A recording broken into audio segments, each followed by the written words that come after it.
A pesar de ser tan pollo, tengo más plumas que un gallo.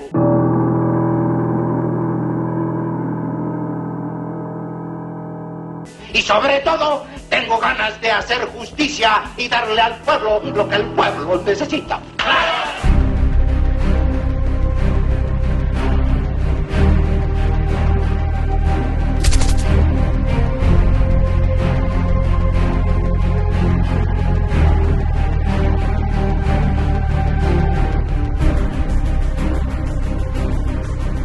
¿Por qué las familias más poderosas del mundo están interesadas en México? Hoy empecemos el programa así. Por un lado, Rockefeller. Y por el otro lado, los Rothschild. Familias que han movido la historia del mundo. Guerras, comercio, guerras, comercio, y guerras, comercio, y guerras, comercio. Soy Roberto Lamadrid y esto que siempre ha sido suyo. Detrás de la razón. Comenzamos.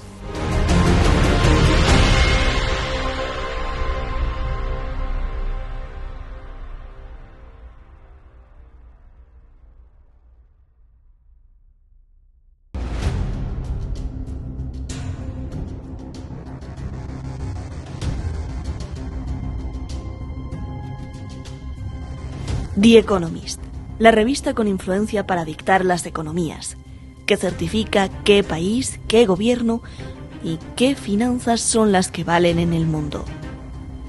El poder de la revista es tan grande que prefieren agachar la cabeza muchos corredores de bolsa, brokers y hasta gobiernos enteros. Entre los dueños, los Rothschild. The Economist no deja de atacar aparentemente a López Obrador. Primero se burló de ser el Mesías de los mexicanos y ahora comparó al presidente de México con Cantinflas.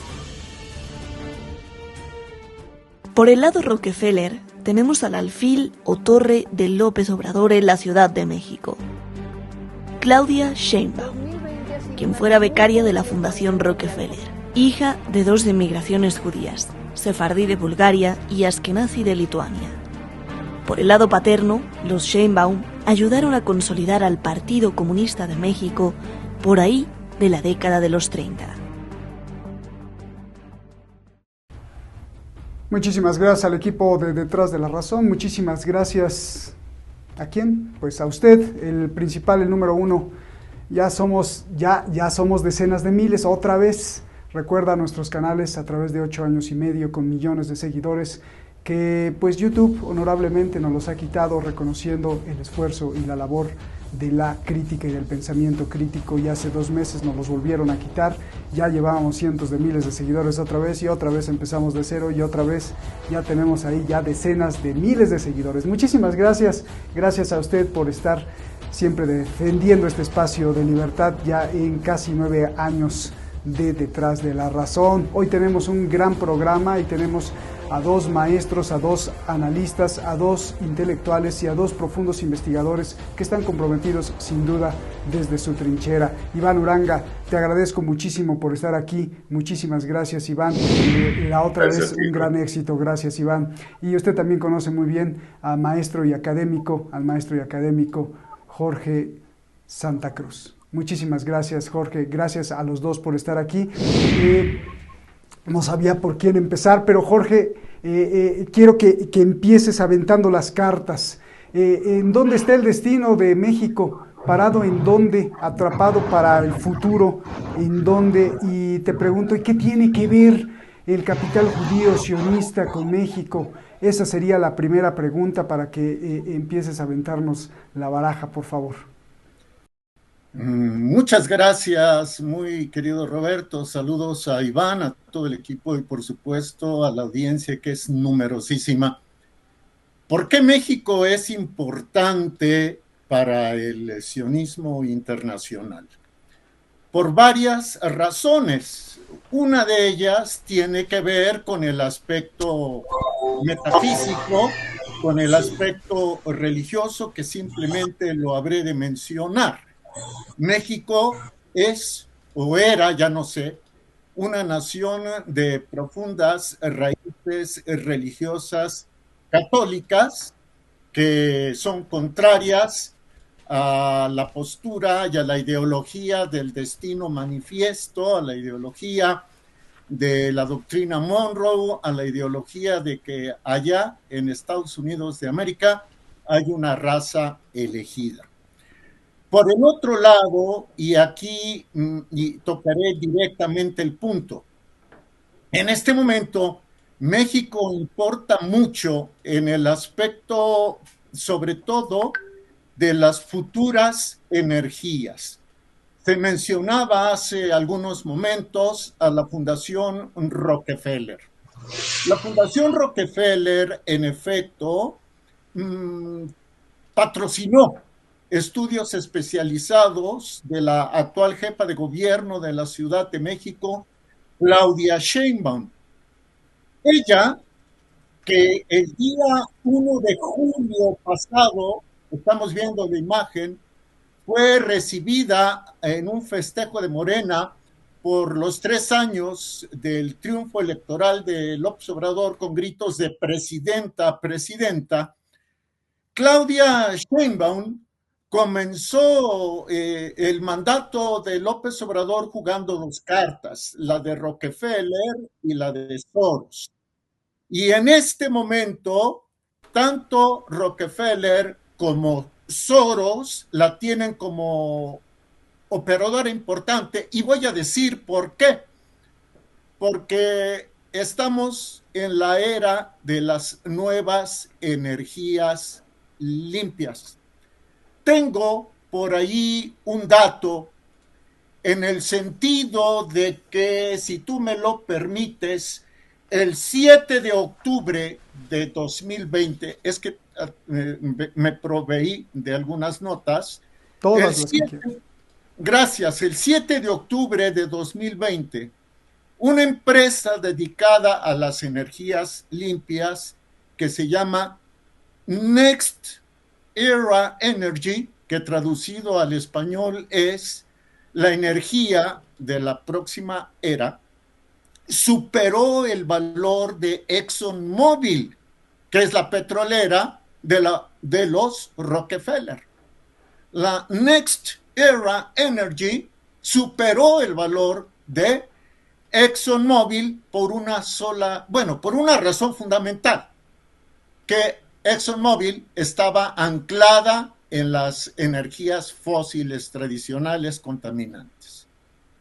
¿Qué sucedió después? Bueno, el 24 de abril de 2021, ExxonMobil amplió un acuerdo para duplicar la compra de diésel renovable, estoy leyendo una nota periodística, de una biorefinería instalada en California que se llama Global Clean Energy, es decir, la energía limpia global, que está instalada, Roberto, en Bakersfield, California.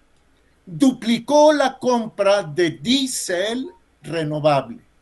Y luego, ya muy próximo, el 26 de mayo pasado, el 26 de mayo de 2021, ExxonMobil giró ya de plano y en un informe a sus socios, etcétera, dijo que invertirá mucho más en tecnologías de bajas inversiones.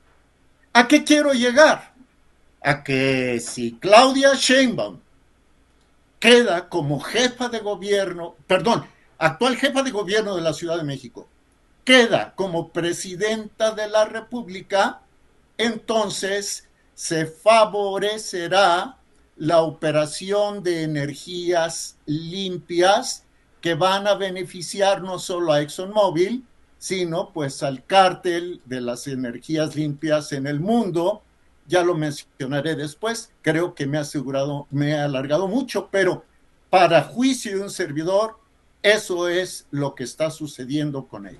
Oye, pero los de la Fundación Rockefeller te van a oír y te van a decir que inhumano eres, porque ellos dicen en su eslogan ser pues los salvadores de la humanidad, están luchando para salvar el planeta y todos los eslogans de de la Fundación Rockefeller son salvemos el planeta y estamos investigando y destinando muchísimo dinero en la investigación de la energía verde, Jorge.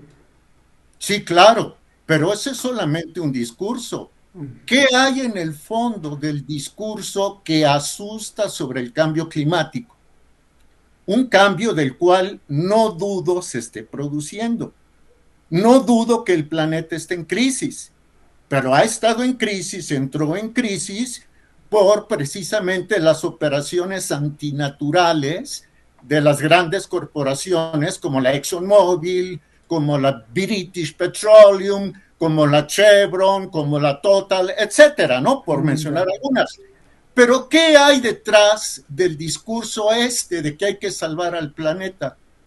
Hay que salvarlo. Ellos no dicen que de las grandes corporaciones, hay que salvarlo de la gente. Y por lo tanto, hay que disminuir el tamaño de la población. Y para ello tienen, por ejemplo, a fundaciones como la de esta universidad, Johns Hopkins University, la que está haciendo el conteo del COVID-19, la Fundación Bill y Melinda Gates, la Fundación Ford, etcétera. O sea, lo que quieren es asustar a la población, reducir el tamaño de la población y controlar los recursos energéticos de las naciones que no tienen las tecnologías de las cuales ellos son poseedores. Esa es mi respuesta, Roberto. Gracias, te agradezco mucho, Jorge. A ver, vamos a ir con Iván. Iván, bueno, pues para iniciar, aventemos las cartas. Ahí tenemos que hay dos, solamente hay dos, ¿para qué mencionar más? De un lado está Rothschild, o no sé si del mismo lado, del otro lado está Rockefeller, y en esas dos manos está México caminando, o no sé cómo lo veas tú. Adelante, Iván.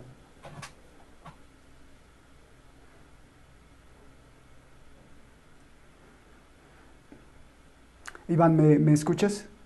Ya, es que estaba metiendo mucho ruido, entonces apagué el micro, pero ya perfecto. estamos. Ya está, te escuchas perfectamente. Sí me escuchas. Ya dije lo importante, entonces ya lo siento. Con razón. Venga. Oye, pues saludos a todos de nuevo. Es muy visible estas dos grandes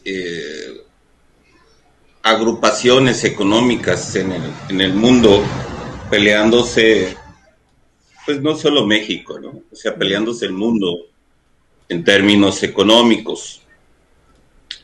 Creo que tenemos fuerzas que le están apostando todavía al último reducto de la energía fósil y fuerzas como Rockefeller, que tiene rato que ya se metieron al negocio de las energías limpias, que pues es donde están metiéndole el auge para su negocio.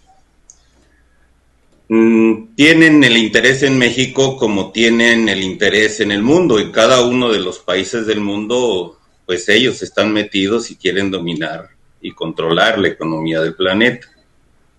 La realidad es que ya lo hacen. Esta es la realidad. Lo que a mí me gustaría plantear de primero, el problema es que en lo personal me molesta mucho que se hable de los judíos como judíos. Es decir, la estigmatización de cualquier grupo cultural a partir de su religión me parece una aberración. Creo que no es ese el punto de partida. Los judíos eran así antes de ser judíos, pues, ¿no? O sea, no es la religión la que determina su grado de avaricia, ¿no? Es voy a tener que explicar un poco esto, Roberto. Por favor. Originalmente los judíos, el pueblo semita, estaban asentados en Mesopotamia, en lo que es ahora Irak. En esa zona, ellos fueron siguiendo a Abraham por la tierra prometida. Estoy hablando de 2000 años antes de Cristo. Esta versión de la tierra prometida y estos grandes patriarcas guiando grupos, pues es como una constante en la cultura, es algo muy marcado en las culturas de la humanidad, ¿no? Recordemos que la misma Gran Tenochtitlán se funda a partir de Tenoch, que fue también quien migra con un grupo hacia la tierra prometida. La realidad es que la tierra prometida para ellos era una tierra que pudiera ser cultivable. Cuando llegan a la zona de Palestina, a la región de Palestina, a la zona del río Jordán, se dan cuenta que tiene, pues, muy extraño para la región, una zona fértil en las costas del río, y empiezan una guerra contra los pobladores originales de esa zona para apropiarse de la región.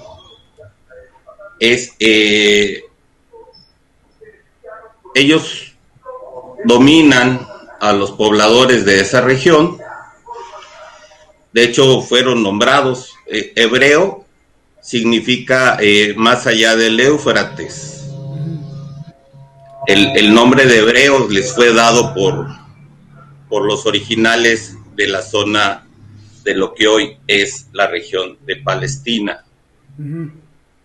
Ellos son quienes corren a los palestinos de esa zona, ¿sí?, para apropiarse de los beneficios de las pocas tierras fértiles a orillas de Jordán. Después ellos también de forma oportunista migran hacia Egipto. Todo el mundo conocemos la historia de Moisés liberando al pueblo elegido de los egipcios, pero muy pocos conocen que pues no fueron llevados a la fuerza a esa zona, sino que ellos fueron hacia allá por voluntad propia, migraron algunos pueblos hacia allá, aprovechando una guerra de los Hicsos, que eran semitas como ellos, y que vencen a los egipcios y se van como cola de los egipcios para apropiarse de los beneficios de vivir a orillas del río Nilo. Ahí permanecen durante 500 años y después los egipcios recuperan su tierra y quedan ellos como esclavos en esa zona. Bien. Entonces, es una cultura oportunista, ¿sí? Digamos que esta parte es una cultura oportunista. Estos grupos humanos se han ido, disculpe el ruido ambiental, estoy aquí de prestado. Muy bien. No te preocupes. Entonces, son grupos culturales que son grupos oportunistas, ¿sí? Si nosotros analizamos cuáles son las características de estos grupos, podemos entender que libre comercio como concepto para ejercicio en el mundo, a ellos les viene como anillo al dedo, pues, ¿no? Si no es que son ellos los que crean este concepto, en donde es la economía la que rige cualquier forma cultural a partir de la oferta y la demanda. Dios, oye, ¿y qué culpa tienen los mexicanos? Y si esto que me estás diciendo, porque a lo mejor muchos de nuestro público va a decir, bueno, y todo eso que describe Iván, ¿qué cosa tiene que ver? Esa sería la explicación o parte de la explicación de por qué vemos de un lado el The Economist, Rothschild, atacando a López Obrador, diciendo que es un falso Mesías, que es Cantinflas, y del otro lado ya tenemos a Rockefeller enrocado vía Sheinbaum, o es más o menos un poco la explicación que estás diciendo. No, mira, tengo aquí mucho ruido, no es una televisión, sino que están pasando a vender masa. Claro. Entonces, afortunadamente yo ya tengo la mía, pero no tengo que dejarlos para ir a comprar. Entonces, no, lo que quiero explicar con esto, lo primero que quiero dejar claro es esto, pues, ¿no? Que no es la cuestión religiosa. Los judíos en el mundo son 15 millones de personas, no hay más judíos que eso, pues, ¿no? Es decir, son el 0.2% de la población mundial. No es que los judíos quieran hacer judíos, a los demás no les interesa que seamos judíos. No es una cuestión de elección y de imposición. Esto ha sido una de las causas de por qué son tan pocos. No es como los católicos que quieren que todos seamos católicos. No es una guerra religiosa, ¿sí? Para ellos los judíos es una raza elegida por Dios y pues mientras más puros se mantengan, eso implica que los que no tuvimos la gracia de ser hijo de Dios, pues no podemos ser judíos para sus ojos. En México hay una población de 60,000 judíos. Eso implicaría el 0.05% de la población mexicana. Es decir, tendrían que ser 20 veces más de lo que son ahora para poder llegar al 1%. Entonces, es una franca minoría en México y el mundo. Pero religiosos o no, Iván, sí, religiosos o no, yo vi ahí que en el caso de la youtuber Joseph Stop, su madre judía dijo, oiga, y la recibe la fiscal, cosa que muchos amigos han querido ver a la fiscal por una cuestión que ellos dicen que es injusta y no la pueden ver. Entonces, a eso voy. Ajá. A eso voy. Lo primero que quiero dejar en claro es que no es una cuestión de religión. No son dogmáticos, son pragmáticos, ¿sí? Ese pragmatismo los hace que se comporten como grupo, como núcleo, como logia, como clan, ¿sí? Y como tal, ellos se fortalecen a ellos mismos. Es decir, yo trabajé muchos años con niños de la calle, muchos años en Brasil, en Colombia, en México, y nunca encontré un solo niño de la calle judío. Y créeme que me encontraba de todas las religiones. Encontraba a hijos de ricos, hijos de políticos, pero no hijos de judíos, porque tiene una sobreprotección para los suyos, pero no es por la religión, ¿sí? Sino es por su actitud. Su capital es humano, y en tanto eso, ellos cuidan su capital humano. Los judíos no producen absolutamente nada, ¿sí?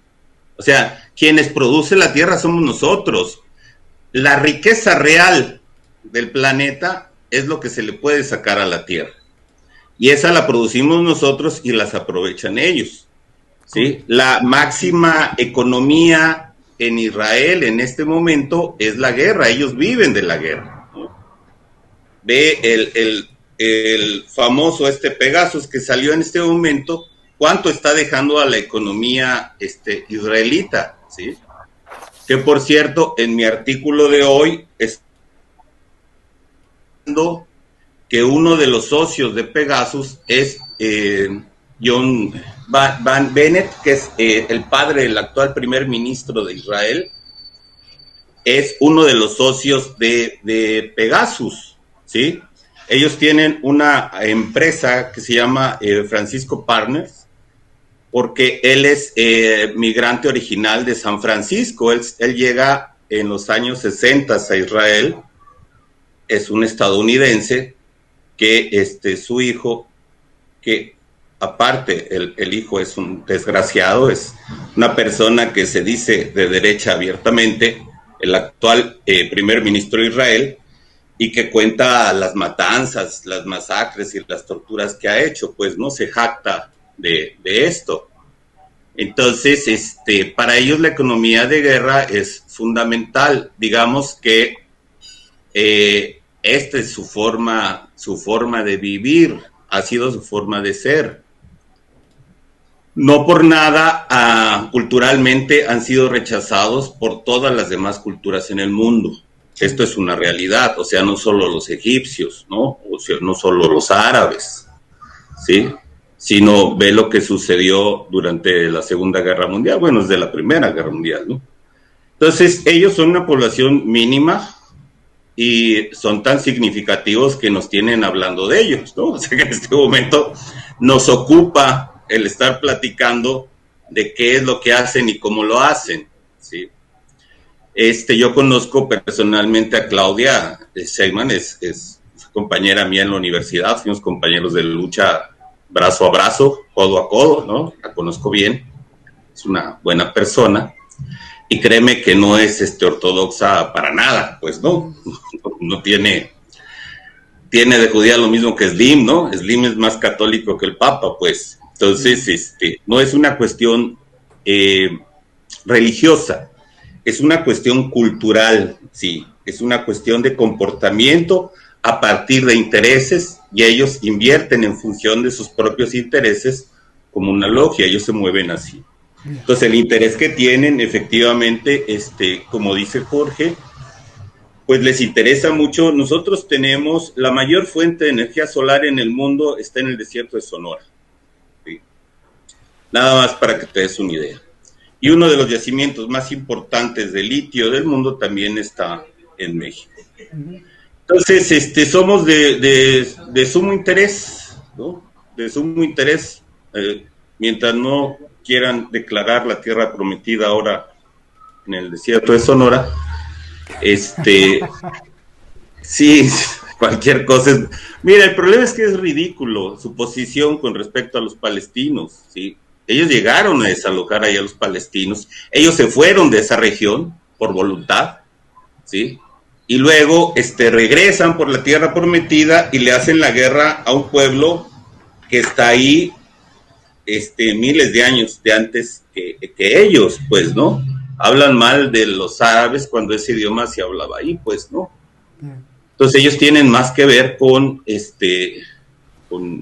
los iraquíes, pues, ¿no? ¿Y cómo explicas la reacción esta indignante de Joseph Stop, de la youtuber, que su madre aboga por ella y la recibe la fiscal Mira, eso es vergonzoso, eso es vergonzoso, son cuestiones de poder. Obviamente, las familias se conocen, ¿no? Y se hacen este tipo de favorcitos, pero lo vemos, mira, yo lo compararía con lo que hizo Andrés Manuel con la mamá del Chapo, pues, o sea, no es una cuestión propia de la religión, es propia de los grupos de poder. Del pragmatismo. ¿Cuántas madres de desaparecidos no han querido ver a Andrés Manuel? Y Andrés Manuel fue a visitar a la mamá del Chapo, pues, o sea, esta es la realidad del poder, ¿no? La realidad del poder es que le hago el favor a mi compadre. Yo tengo un planteamiento, un libro en el cual planteo que el favor corrompe el futuro, que el favor debe ser penalizado como tal, ¿no? El favor hace que la gente haga hasta una declaración en falso, y eso es el principio del ejercicio de corrupción. Uno no debe hacer un favor esperando ser recompensado. Yo creo que la compensación para la ayuda de otro está en el ayudar. Cuando esperamos recibir algo a cambio de lo que hacemos, estamos comprometiendo el futuro. Entonces, esto es lo que pagamos, y en la política la cultura de favores es fundamental. Para Claudia, el apoyo de la comunidad judía para postularse a la presidencia es fundamental. Ella, yo te digo que la conozco personalmente, no se jacta públicamente ahora. Si tú ves el diario judío, las tiene, por cada 10 publicaciones, 4 hablan de Claudia, ¿sí? Tiene todo el apoyo, y ella ahí, en corto, para ellos, dice que está orgullosísima de sus herencias, ¿no? Sí, que para ella el ser judía es fundamental, porque sabe que está luchando. Te voy a decir cuál es el problema. Está luchando contra Marcelo, ¿sí? Y Marcelo tiene el apoyo abierto de Soros, ¿sí? Entonces, pues no la tiene fácil, ¿sí? No la tiene fácil para candidatearse a la presidencia. Entonces ella tiene que buscar un contrapeso que le permita tener una opción ahí, ¿no? Yo creo que... Sí. ¿Qué cosas nos estás diciendo, Iván? O sea, son algunas cosas ya las sabemos, pero al ponerle tú el punto sobre la IA, esto verdaderamente es como de terror, porque primero hablas de un pragmatismo que parece ser que es como camaleónico, ¿no? O sea, me voy moldeando de acuerdo a la circunstancia, y después... Así ha sido el pueblo judío en su historia. Eso es lo que quería dejar claro, ¿sí? Que ellos se han ido moldeando, se han ido acomodando, ¿sí? Salen de Ur para irse a la zona palestina por pragmáticos, no por dogmáticos. Salen a buscar acomodarse y se agandallan. Luego hay una guerra en Egipto y se agandallan, ¿sí? O sea, esta ha sido culturalmente, tú sabes que respondemos a nuestros genes, ¿sí? Yo tengo genes vascos y tengo genes zapatistas, sería muy difícil no ser rebelde, pues, o sea, lo traemos ya metido ahí, pues hay algo que nos impulsa a ser como somos. A ver, Iván, y toda esta narrativa del presidente de México, que dice que ya eso era antes, donde las manos de los poderosos y de las corporaciones decidían a Peña Nieto y decidían a López Portillo y decidían a Salinas de Gortari. Eso era ya antes. Ahora es el pueblo y primero los pobres. Pero lo que estás contando es completamente al revés, ¿no? O sea, ahora no sé si esté peor o no, pero es la grande corporación está ya sea por Marcelo Ebrard o por Sheinbaum. O sea, no entiendo. Sí, mira, no está peor. Yo te decía en el programa pasado que la gran gracia de Andrés Manuel es que quitó a los intermediarios. O sea, antes estaba igual, ¿sí? Nada más que había una serie de capitalistas mexicanos en medio que se veían beneficiados de ser interlocutores entre estos dos grandes aparatos macroeconómicos. Entonces ahora ya no existen estos interlocutores, ¿sí? Son los que ahorita le echan tanto pleito a Andrés Manuel por sus políticas, los que se quedaron fuera del aeropuerto en Texcoco. Este grupo quedó aislado porque Andrés Manuel, si te das cuenta, Andrés Manuel quitó a los mediadores que eran, digamos, los coyotes que iban a darle los beneficios al pueblo y se puso para darlos directamente. ¿Sí entendemos esto o me explico? No, perfecto, pues ya, ¿para qué hablar con los del circo, no? Mejor con el dueño. Directo. Con el dueño del circo. Entonces él le da el dinero de mano a los pobres, es el patrón que le está dando el billetito al pobre, y el pobre queda plenamente agradecido con el patrón que le está dando su billetito, ¿sí? Quitó a todos los demás patrones del medio, ¿sí? A todo el aparato político del medio. Pero también lo hizo hacia arriba, ¿sí? Hacia arriba quitó a los intermediarios económicos que existían y se quedó al tú por tú con los grandes poderes económicos. Por eso es tan visible ahorita, ¿no? Claro. Entonces digamos que limpia un poquito el panorama. A mí en lo personal me gusta más así, ¿sí? Digamos que es más visible todo y es más fácil entenderlo directamente. Bien. Entonces, esta parte, este golpeteo que está haciendo...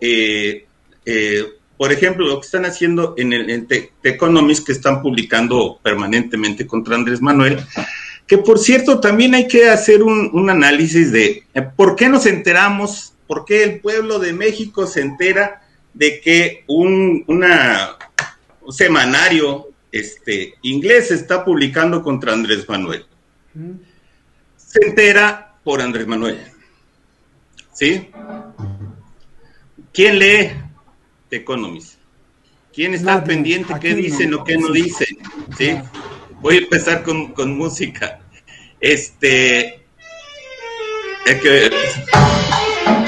Ya oíste. ¡Qué buena onda! Oye, qué bueno.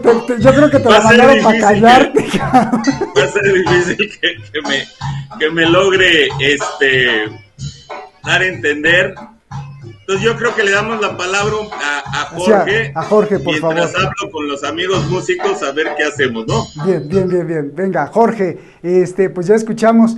Iván, pues tiene mucha información y me imagino ahora le preguntaré, no sé si es porque está por ahí en un pueblecillo, pues si no escondido, protegido, ¿no? Porque tiene muchísima información. Y Jorge, yo quiero que ahora nos vayamos a profundidad, ¿no? O sea, por un lado, ¿por qué The Economist? Y como decía Iván, bueno, pues The Economist no es una revista que lee normalmente lo popular, sino es solamente para grandes capitales y grandes interesados en cómo se mueve o cómo deben de comportarse económicamente. ¿Por qué el The Economist está constantemente golpeando a López Obrador para convertirlo en víctima, para decirle él está haciendo mal? Y también es de la banca Rothschild. Y por el otro lado, el enroque, que si no gana uno, pues gana el otro, ¿no? Con Rockefeller, por favor. Bueno, muchas gracias. Hay un aspecto que considero es importantísimo decir. Ya lo mencionaba Iván. El término sionismo no debe ser utilizado como equivalente de judaísmo. En el judaísmo hay distintas corrientes. Están los ortodoxos, los ultraortodoxos, los liberales, los que no practican. Hay incluso alguna corriente que considera que Jesucristo es una especie de profeta. O sea, el judaísmo no se puede entender de manera monolítica.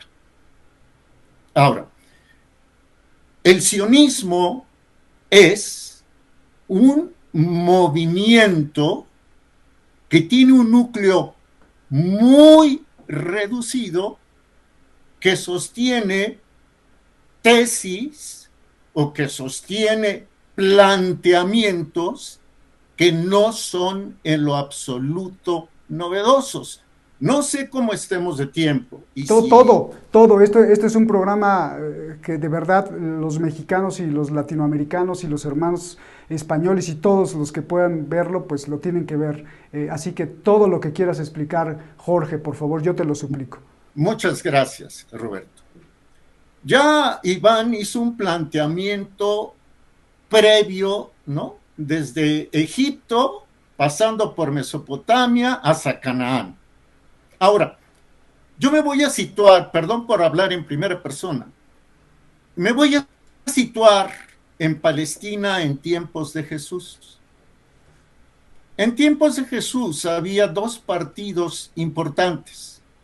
Uno era partido de los fariseos y el otro era el partido de los saduceos. Tenían discrepancias entre ellos. O sea, como la izquierda y la derecha. Parecido, sí, aunque tenían un vértice. Creían en un Dios único, que los había elegido a ellos.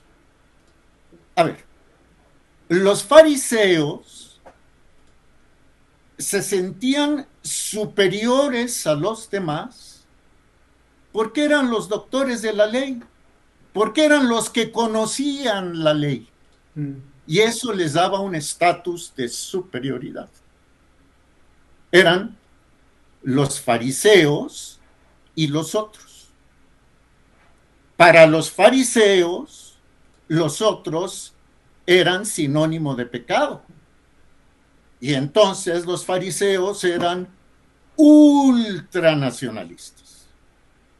Hoy les podríamos llamar, entonces no había el sionismo. El sionismo es un término que viene de finales del siglo XIX para acá. Entonces se los hubiera podido llamar nacional sionistas, ultranacionalistas, ¿sí? O sea, ellos y los demás, punto. Ahí veo las imágenes a Rockefeller, a Kissinger, que en los 70 se difundió un memorándum de él donde daba indicaciones para que las poblaciones de las naciones subdesarrolladas disminuyera, ¿no? Porque quitaban los recursos a los ricos. Cierro el paréntesis. Imagínate. ¿Qué programa? El otro pueblo